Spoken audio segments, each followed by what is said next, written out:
नमस्कार, स्वदेश न्यूज के इस खास कार्यक्रम में आप सबका स्वागत है। मैं हूं आपके साथ मुक्ता पाठक। हर ब्लॉक के एक गांव में बरसाना और नगरीय निकाय में बनेगा गीता भवन। भगवान श्री कृष्ण के लिए मध्य प्रदेश के मुख्यमंत्री डॉक्टर मोहन यादव ने बड़ी घोषणा की है। जन्माष्टमी उत्सव पर सीएम डॉक्टर मोहन यादव की पहल है कि बरसाना की तर्ज पर हर ब्लॉक में एक वृंदावन गांव और हर शहर में गीता भवन बनाए जाए। मथुरा के बरसाना की तरह हमारे यहाँ ब्लॉक के कम से कम एक गांव को बरसाना के नाम से जाना जाए। मुख्यमंत्री डॉक्टर मोहन यादव ने कहा कि प्रदेश के सभी विकास खंडों में एक गांव को चयनित कर बरसाना गांव के रूप में विकसित किया जाएगा। इन गांव के माध्यम से भगवान श्री कृष्ण के आदर्शों और सिद्धांतों का प्रचार प्रसार भी किया जाएगा और उन्हें जन जन तक पहुंचाया जाएगा। बरसाना गांव में जहां एक और प्राचीन संस्कृति को पुष्पित और पल्वित किया जाएगा, वहीं दूसरी ओर जैविक खेती और दुग्ध उत्पादन को भी बढ़ावा दिया जाएगा। इन गांवों में विकास की नई दिशा तय की जाएगी। ग्रामीणों में मानवता, सामाजिक, सांस्कृतिक एकता के जन जागरण का भी प्रचार कर एक ऐसा समाज तैयार किया जाएगा जिसमें भगवान श्री कृष्ण के आदर्श और सिद्धांत दिखाई दे। इसके साथ ही प्रदेश के हर एक नगरीय निकाय में भी गीता भवन केंद्र स्थापित किए जाएंगे। उन्होंने कहा कि भगवान श्री कृष्ण के जीवन चरित्र से सीख लेकर हमें उनके आदर्शों और सिद्धांतों को जीवन में आत्मसात करना चाहिए। भगवान श्री कृष्ण कोमलता, धैर्य, करुणा और प्रेम की प्रतिमूर्ति हैं। वे मानव जाति की रक्षा के प्रतीक भी हैं। उन्होंने प्रकृति से प्रेम करना सिखाया, ग्रामीण संस्कृति को बढ़ावा दिया है। उनका जीवन ग्रामीण संस्कृति को प्रोत्साहन देने का रहा है। मुख्यमंत्री का कहना है कि भगवान श्री कृष्ण के आदर्शों और सिद्धांतों को जन जन तक पहुंचाने के लिए हमने एक विकासखंड के एक गांव को चयनित कर बरसाना गांव के रूप में विकसित करने का निर्णय भी लिया है। इसके साथ ही नगरीय क्षेत्रों में गीता भवन केंद्र भी स्थापित किए जाएंगे। उन्होंने आह्वान किया कि हर माता यशोदा और बालक कृष्ण के रूप में अपना जीवन बनाए। माँ यशोदा ममता की प्रतिमूर्ति है। उन्होंने कहा कि राज्य सरकार ने निर्णय किया है कि हर तीज, त्योहार और पर्व पूर्ण हर्षोल्लास और उत्साह के साथ आयोजित किए जाएंगे। समाज का हर वर्ग सभी तीज, त्योहार और पर्व आनंद और उत्साह के साथ मनाएगा। तो चलिए आपको सुनाते हैं डॉक्टर मोहन यादव की प्रतिक्रिया।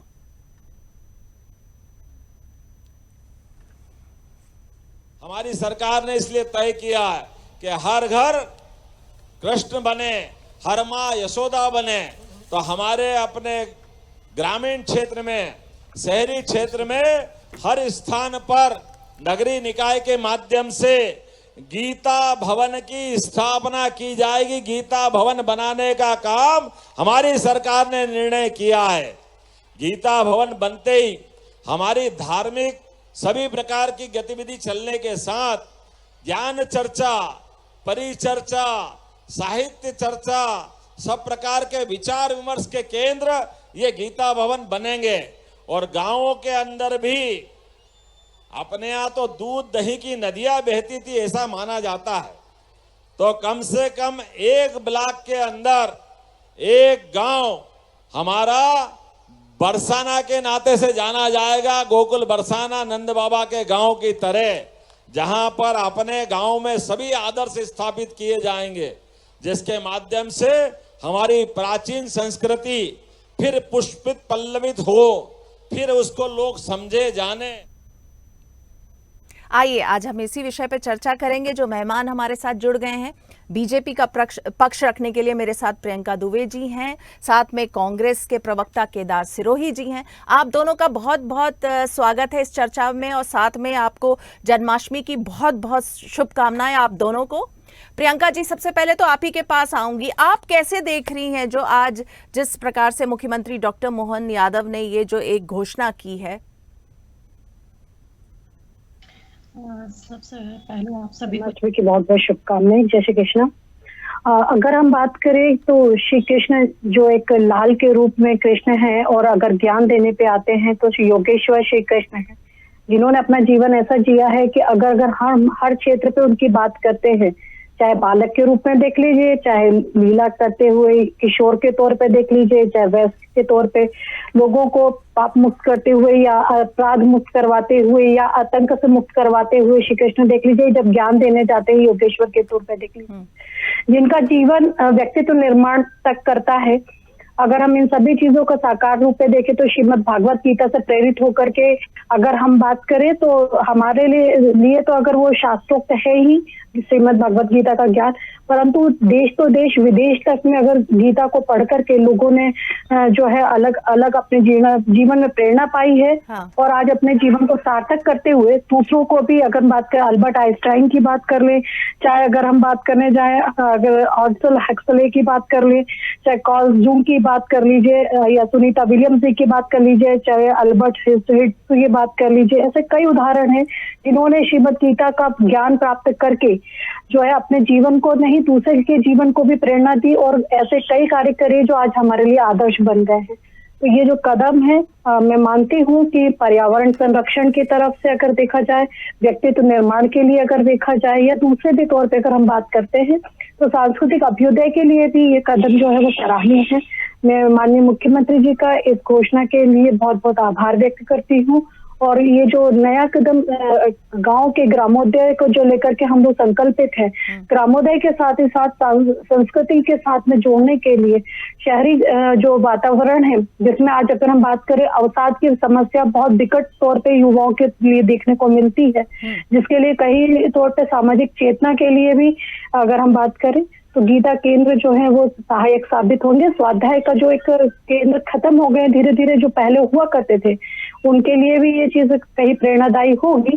तो निश्चित तौर पे ये जो कदम है वो सराहनीय है और माननीय मुख्यमंत्री जी का बहुत बहुत धन्यवाद जो उन्होंने। चलिए प्रियंका जी, केदार सिरोही जी आपसे पूछूंगी, आप कैसे देख रहे हैं इस घोषणा को? देखिए लगातार जब से मुख्यमंत्री डॉक्टर मोहन यादव ने शपथ ली है, हम लगातार उनको सुनते आए हैं, वो लगातार कहते रहे हैं कि जो धार्मिक शिक्षा है उस पर फोकस रहेगा, उनकी गवर्नमेंट का सिलेबस में भी वो इंक्लूड करना चाह रहे हैं, श्री कृष्ण की जीवनी भी इंक्लूड करना चाह रहे हैं। तो ये सारी बातें हैं, आप कैसे देख रहे हैं? शुभकामनाएं। और बड़ी अच्छी बातें लगती है जब इस तरह की भारतीय जनता पार्टी की तरफ से बातें आती है। देखिए बड़ा इंटरेस्टिंग है, कागज देखा और आंखों देखा, बड़ा जमीन आसमान का अंतर होता है। बयानों में तो भारतीय जनता पार्टी का नाम ही घोषणावीर पार्टी है, घोषणा करना ही उसका काम है। 33,000 घोषणाएं पहले से ही लंबी थे। अच्छा, कृष्ण भगवान आज के नहीं, ये तो हमारे अनादिकाल से हमारे जीवन में। अब भारतीय जनता पार्टी जो प्रदेश के मेन मुद्दे हैं उनको हटके, ये देखिए जनवरी में भगवान राम के सिद्धांतों पे चलने आए थे, अभी भगवान कृष्ण के सिद्धांत पे आ गए हम लोग। अगले महीने हम गणेश जी के सिद्धांत पे जाएंगे और नवंबर में फिर हम दुर्गा जी के सिद्धांत पे जाएंगे। हम जो त्योहार आता है उसके सिद्धांत पे आ जाते हैं, पर उन सिद्धांतों को हम इंप्लीमेंट कर पा रहे हैं क्या, ये मैं पूछना चाहता हूँ। अगर वास्तविकता में मोहन यादव जी भगवान कृष्ण के उपासक हैं, तो शिवराज को आ जाने दो। कृष्ण ने कभी राज नहीं लिया था, कब्जा उब्जा नहीं किया था। कृष्ण ने तो दूसरों को राज दिलवाया था। तो जिसका राज है उसका राज आ जाने दो। तो सबसे पहला काम तो ये होगा। दूसरी बात है, बड़ा सीरियस इशू है, हम कब तक धर्म का चोली ओढ़ के चलेंगे? 4 सिद्धांत में अभी पढ़ रहा था भगवान के, गांव मांस, मंदिरा, अत्याचार और इस तरह का। क्या ये गांवों में मांस बंद करा देंगे? ये अगर कृष्ण भगवान का मॉडल अपना रहे तो कल से मांस की बिक्री मध्य प्रदेश में बंद हो रही, मैं ये मान लूं कि शराब की बिक्री कल से क्या आसाम से ही प्रतिबंधित हो जाएगी पूरे मध्य प्रदेश में। जो अपराध हो रहे हैं उन पे अंकुश लग जाएगा। ये जो उनके 4 सिद्धांत है, मैंने थॉट में मैं आपको बता रहा हूँ। तो जब ये चीजें हम नहीं कर पा रहे हैं और बातें बड़ी बड़ी कर रहे हैं, तो इसके लिए बजट क्या? अभी इन्होंने एक ऑर्गेनिक खेती की बात की है। हाँ। आपको मैं बता दूं बहन, पूरे विश्व में भारत का सोयाबीन ऑर्गेनिक है, कोई डाउट नहीं है इसमें। ये मुख्यमंत्री जी को थोड़ा सा कह देना आप। और यहाँ का किसान, मेरी बहन भी है किसान, इनके यहाँ दिन भर लोग किसान परेशान हो रहे हैं। 4,000 रुपया मूल्य मिल रहा है। हाँ, आप भी 1-2 दिन में उस पर हो सकता है हम किसान नेताओं को बुला के डिबेट करें। तो ऑर्गेनिक फसल अगर आप वास्तविकता में बचाना चाह रहे हो तो इनको 8,000 रुपया दीजिए ना, हम स्वागत करते हैं आपकी परिकल्पना। आपने जो बात कही है, अगर आप ऑर्गेनिक की बात करते हो तो भारत का जो मध्य प्रदेश का सोयाबीन है वो विदेशों में ऑर्गेनिक के नाम से जा रहा है। अब चलिए डॉक्यूमेंट पूछ बना लेती हूँ केदार जी। प्रियंका जी काफी गंभीर आरोप लगा रहे हैं केदार जी। उनका कहना है कि जो 4 सिद्धांत के लिए जाने जाते हैं श्री कृष्ण, क्या वो फॉलो किए जाएंगे? क्या उनको अडेप्ट किया जाएगा? क्या मध्य प्रदेश सरकार उनको मानेगी? चलिए, 4 सिद्धांतों के ऊपर जैसे मैंने 3 चीजें की पकड़ी थी। जैसे इन्होंने कहा कि जनवरी में राम जी की बात करी, कृष्ण जी की बात करी, गणेश जी की बात करेंगे और उसके बाद में देवी जी की बात करेंगे। तो मुझे बताइए, दुर्गा सप्तशती में ऐसा क्या गलत लिखा है जिसका बहनों को आचरण में नहीं लाना चाहिए? अगर दुर्गा सप्तशती का पठन पाठन महिलाएं कर लेती हैं तो जिस तरीके से असुरों का वध किया था, निश्चित तौर पे वो भी वध करने में सक्षम हो जाएंगे और अपने अंदर उतनी प्रेरणा को पाएंगे। मैं तो कहती हूँ कि सभी को सरस्वती का पाठ करना चाहिए ताकि शुंभ निशुंभ चंड मुंड को वध करने की ताकत उनके अंदर आ सके। और अध्याय भी मैं बता दूंगी किसमें ऐसा लिखा हुआ है कि आप उनका, अगर आप बात करते हैं 6 से लेकर के 10 तक के जो पाठ लिखे हुए हैं सप्तशती में, उनका पठन पाठन अगर महिलाएं कर ले तो कभी भी वो अपने स्वावलंबन को भी समझेंगी, अपने चरित्र का निर्माण भी उस हिसाब से कर पाएंगे और अपनी शक्ति को पहचान पाएंगी। तो ये तो अनुकरणीय होना चाहिए, इसमें आपको आपत्ति क्या है अगर हम करते भी हैं तो? ठीक है। इसके अलावा अगर आपने बात करी कि मदिरा का, तो आप तो बात करिए ही मत मदिरा के ऊपर। आप तो महिलाओं को ठेके खुलवाने के लिए बात करने लगे थे। कमलनाथ जी ने 15 महीने की जब सरकार आई थी तो आप तो महिलाओं को लाइसेंस दे रहे थे दारू बेचने के। तो आप लोग तो इस पर बात करें ही मत कि दारू को लेकर के आप तो महिलाओं को भी प्रेरित कर रहे थे कि बहन पियो भी और पिलाओ भी, है ना। तो ये चीजें आप लोग के ऊपर शोभा नहीं देती। ठीक है। इसके बाद भी अगर हम बात करते हैं, आप किसानों की बात करते हैं तो किसानों की अगर हम बात करें, किसानों के हित करने के लिए, किसानों के उद्धार के लिए अगर जो सरकार वचनबद्ध तौर पे उतरी है तो इसके लिए कृषि कन्मण अवार्ड तो यूपीए की गवर्नमेंट ने भी मध्य प्रदेश सरकार को दिया है। हम तो देते ही देते, 20 साल का 10 साल की सरकार में हमें तो आप लोग कह देंगे कि भाजपा की गवर्नमेंट थी तो भाजपा को ही मिल गया, परंतु यूपीए की गवर्नमेंट ने भी मध्य प्रदेश को दिया। पशुपालन में अगर हम बात करें, मत्स्य पालन में भी अगर आज मध्य प्रदेश अग्रणी और प्रथम स्थान पर अगर आ पाया है तो वो कहीं ना कहीं हमारे किसानों का हित भी है और किसानों के उसमें अगर हम बात करें जागरूकता भी है, जिसमें अगर हम बात करें व्यवसायीकरण भी। और उन्होंने अगर हम बात करें किसानों को सिर्फ एक घाटे का सौदा ना बना करके आज जो पलायन रुक पाया है, गांव से जो शहर की ओर पलायित होने लग गए थे, तो मूल संरचनाओं के साथ में मूलभूत जो सुविधाएं उपलब्ध करवाई गई है गाँव में, उनके कारण आपको ये बात भूल गई कि उन्होंने एक चीज और कही है सौर ऊर्जा को लेकर के। अगर हम बात करें एनर्जी रिसोर्सेज को लेकर के सबसे ज्यादा इश्यूज होते थे, तो हम शुरू से बात कर रहे हैं एक वैकल्पिक संस्थान की, जिसमें अगर हम बात करें इलेक्ट्रिसिटी के अलावा भी हम किसके ऊपर कार्य कर सकते हैं। तो सौर ऊर्जा को भी प्रमोट करने के लिए इन गीता केंद्रों के ऊपर, इन जो वृंदावन ग्राम होंगे उनके ऊपर कार्य किया जाएगा। तो जी आप बिल्कुल। ये तो देखिए प्रियंका जी और स्थायी ऊर्जा के ऊपर भी कार्य किया जाएगा। जी प्रियंका जी, केदार जी, मुझे जितना समझ आ रहा है, देखिए हम लोग भी जब बच्चे थे तो एक मॉरल साइंस की क्लास होती थी जिसमें हमें पढ़ाया जाता था कि मॉरल्स क्या है, सही मॉरल्स क्या है। तो अगर धार्मिक शिक्षा की बात कर रहे हैं डॉक्टर मोहन यादव, तो उसको इस रूप में भी तो देखा जाए ना, मॉरल साइंस की पढ़ाई है, आपको बताया जा रहा है कि क्या सही और गलत बताया जा रहा है। केदार जी, वही तो दुख रहा है मेरी बहन। वो बच्चा जन्मते ही पढ़ेगा कुछ और देखेगा कुछ, कथनी और करनी में अंतर है। अब मेरी बहन ने कहा कि सोलर ऊर्जा की बात है, अभी हल्का दीदी ऑफिस में फोन लगा ले, किसानों के सैकड़ों आवेदन लंबित है, उनको सौर ऊर्जा नहीं मिली, पहली बात। दूसरा जो कर्मणता पुरस्कार है वो दूसरी फसलों के लिए, मैं ऑर्गेनिक की बात ही कर रहा हूँ आज, सोयाबीन पे बात होनी चाहिए। दूध पे आज हमारा जो दूध है वो किस लेवल पे बिक रहा है, गायें किस स्थिति में सड़कों पर है, कितना परेशानी है, ये हम सबको मालूम है। और जब बातें आती है, हम धर्म की बात कर रहे हैं, देखो राजनीति और धर्म को दोनों अलग रखो।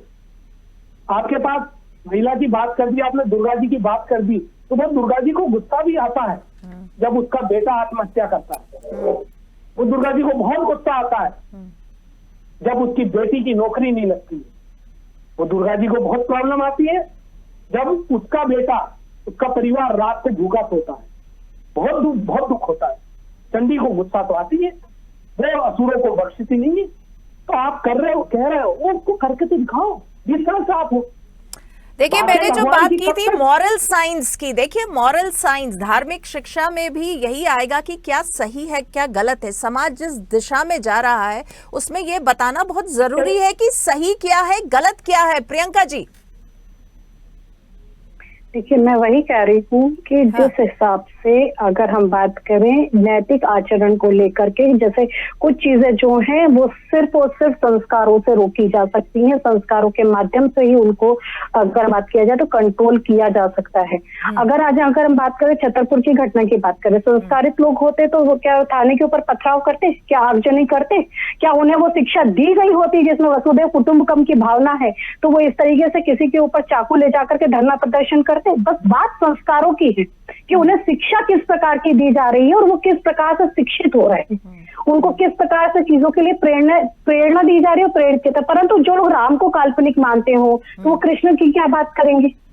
समस्या यहाँ है, जो कलकत्ता पे मौन धारण कर लेते हो, जिनको वो बहन के अत्याचार नजर नहीं आता है, भाई आत्महत्या करता नजर आता है पर बहनों की चीखें नहीं सुनाई देती हैं। तो इन सब चीजों के ऊपर जब चर्चा करने बैठते हैं तो एक स्वतंत्र मस्तिष्क होना चाहिए, जहां पर हर जगह राजनीति देखी जाएगी, वहां पर नैतिक मूल्यों की बात अपन करें तो शायद अवमूल्यनीय होगा, वो लोग समझ ही नहीं पाएंगे कि किस तरह देश को। और भाई ने जैसे कहा कि वो देखेगा कुछ और करेगा कुछ, तो भाई साहब अपने यहाँ पर गीता में भी ये लिखा है कि हम बदलेंगे युग बदलेगा। आप पहले खुद में सुधार कीजिए, ऑटोमेटिक दूसरों में भी सुधार होना चलता चला जाएगा। अभी मैं अगर बात करूं कि आप मेरे साथ बहुत अच्छे से पेश आ रहे हैं, परंतु मैं आपको अगर अपशब्दों का प्रयोग करूंगी तो निश्चित तौर पर भी मुझे प्रतिक्रिया में आपके साइड से अपशब्द ही मिलेंगे, परंतु जब मैं आपको सम्मान देती हूँ तो निश्चित है कि आप मुझे सम्मान दीजिए। यही नैतिक मूल्यों का ही तो अगर हम बात करें, अगर हम पढ़ाना चाहते हैं, केदार जी कुछ कहना चाह रहे हैं। शिक्षा का पाठ है। जी केदार जी, आप कुछ कहना चाह रहे हैं। मैं भारतीय जनता पार्टी को इतना बारीक से समझ चुका हूँ तो बड़ा मजा भी आता है। वासुदेव कुटुंब बड़ी बढ़िया बात कही, पूरे लोग कहते हैं। इनके भारतीय जनता पार्टी में क्या हुआ ना कि वो 5-50 संस्कृत के शब्दों को पकड़ लिया। वासुदेव कुटुंब की बात है तो एससी एसटी माइनॉरिटी में कहाँ तकलीफ है? पानी नहीं पीते हो आप लोग, एससी एसटी क्या पानी नहीं पीते हो, मंदिर में घुसने नहीं देते हो। व्यवस्था के ऊपर कार्य करने वाली सबसे ज्यादा भारतीय जनता पार्टी है। आज भी आपके नेता ज्योति पुछवाते, जूते साफ करवाते हैं अपने कॉलीग से या कनिष्ठ पदाधिकारियों से। इसके कई वीडियो दिखा सकती हूँ मैं भाई साहब, जिसमें आपके वरिष्ठ नेता जूते साफ करवा रहे हैं, आप वो देखिए।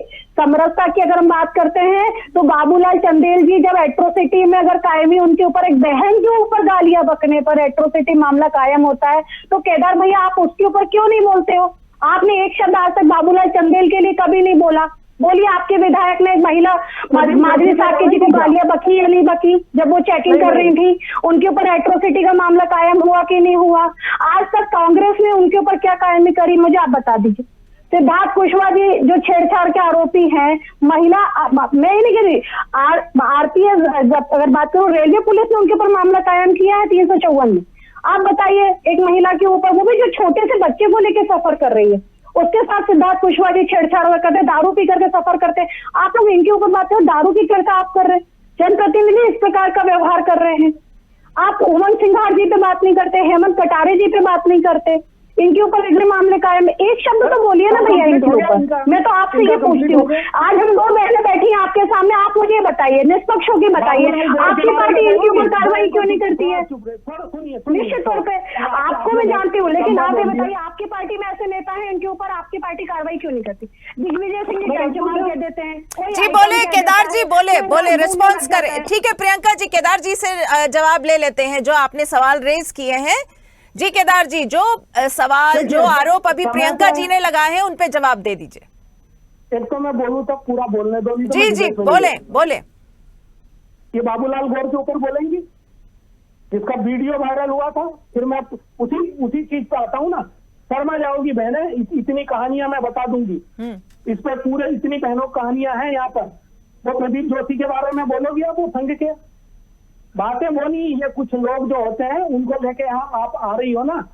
आप क्या किस लेवल का शोषण होता है जरा गूगल पे खोल के देख लीजिए, शर्मा जाओगी। मुझे कहने में शर्म आ रही है। आपके बाबूलाल गौर का तमाम लोगों के इस तरह के वीडियो देखे हैं जिनके ऊपर कायमी ये की जा जो चुकी है, बीच का रजिस्टर्ड जो प्रकरण सरकार है चला इनके था, ऊपर। जो हनी ट्रैप का मामला बहन ने आवाज उठाई है उनके खिलाफ, और मैं तो कहती हूँ जिस भी नेता के खिलाफ आवाज उठाई हो उनको निष्कासित कर देना चाहिए, चाहे वो कोई सी भी पार्टी का हो, उससे कोई फर्क नहीं पड़ता कि वो किस पार्टी का है।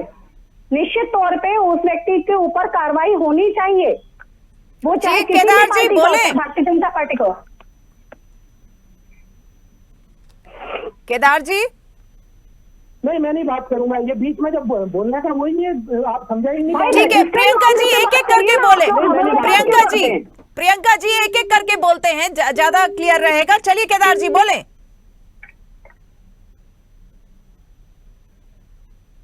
लगता है केदार जी तक हमारी आवाज नहीं पहुंच पा रही है। प्रियंका जी जी देखिए, जैसा मैंने पहले भी कहा था कि मॉरल साइंस की पढ़ाई जो होती है बहुत इंपॉर्टेंट होती है। हम लोगों ने भी बचपन में पढ़ा, उससे हम लोगों को क्लैरिटी थी कि सही क्या है, गलत क्या है। और आज जिस दिशा में समाज जा रहा है, जो हम जिस तरह की चीज़ें, जो घटना देखते हैं, उस परिप्रेक्ष्य में अगर हम देखें, जो डॉक्टर मोहन यादव, मुझे याद है विधानसभा में जब पहला उन्होंने अपना भाषण दिया था मुख्यमंत्री बनने के बाद, तब भी उन्होंने इस बात पे जोर दिया था कि धार्मिक शिक्षा को वो पर फोकस करेगी उनकी सरकार। धार्मिक पर्यटन की, टूरिज्म की वो लगातार बात कर रहे हैं। श्री कृष्ण की जो टीचिंग्स हैं उसको सिलेबस में इंक्लूड करने की बात कर रहे हैं। जी देखिए, जैसा कि पहले भी कहा गया है कि मॉरल जो साइंस है उसको इंक्लूड पहले भी किया जाता था, और इसका सिर्फ यही एक कारण हुआ करता था, जो अगर इसमें कहा जाए तो सिर्फ धर्म या आधारित शिक्षा की बात नहीं है। हाँ, राइट और रॉन्ग की बात है, मूल मात्र हुआ करता था। हाँ। जिसमें हमने कई समय तक मध्य प्रदेश में अगर हम बात करें, सप्लीमेंट्री रीडर में माननीय हमारे जो राष्ट्रपति हैं, राष्ट्रपिता हैं हमारे, अगर हम बात करें तो महात्मा गांधी जी का भी अध्ययन हम लोगों ने किया, तो उनके जीवन का अध्ययन करने का भी उद्देश्य सिर्फ ये होता था, व्यक्तित्व निर्माण, संघर्ष की परिभाषा, अगर हम बात करें सत्य की पराकाष्ठा, इन सब चीजों को भी पढ़ाया गया है। तो उसी चीज को लेकर के आज गीता को भी अगर इंक्लूड किया जाता है, श्रीमद् भगवत गीता से भी अगर हम कुछ सीख सकते हैं तो, और हम नहीं, विदेशी तक इसका अध्ययन कर रहे हैं, उसको स्वीकार कर रहे हैं, और उससे आज अपने व्यक्तित्व का निर्माण कर रहे हैं। जैसा मैंने आपको स्टार्टिंग में कई नाम गिनवाए, ऐसा सैकड़ों नाम है, एक नाम नहीं है। तो इसमें किसी को आपत्ति नहीं होनी चाहिए, लेकिन कह सकते हैं ना कि जिनके मतलब बिल्ली की नजर में हमेशा चीचड़ ही होते हैं, तो उनको ये सिर्फ धर्म शिक्षा दिखेगी, व्यक्तित्व निर्माण नजर नहीं आएगा। बिल्कुल, इसको शिक्षा को प्रमोट कर रहे हो, जो लोग मदरसा शिक्षा को प्रमोट कर रहे हो, अलगाववाद को प्रमोट कर रहे हो, जो आतंकवाद को प्रमोट कर रहे हो, जो आतंकियों के लिए आधी रात को कोर्ट खुलवा सकते हो, उनसे आप इस प्रकार की अपेक्षा कर ही नहीं सकते कि उनको ऐसी शिक्षा हजम होगी। जो राम को काल्पनिक बताते हो, श्री कृष्ण को जो लोग काल्पनिक बताते हो, उनसे इस प्रकार की शिक्षा की हम लोग उम्मीद ही नहीं कर सकते।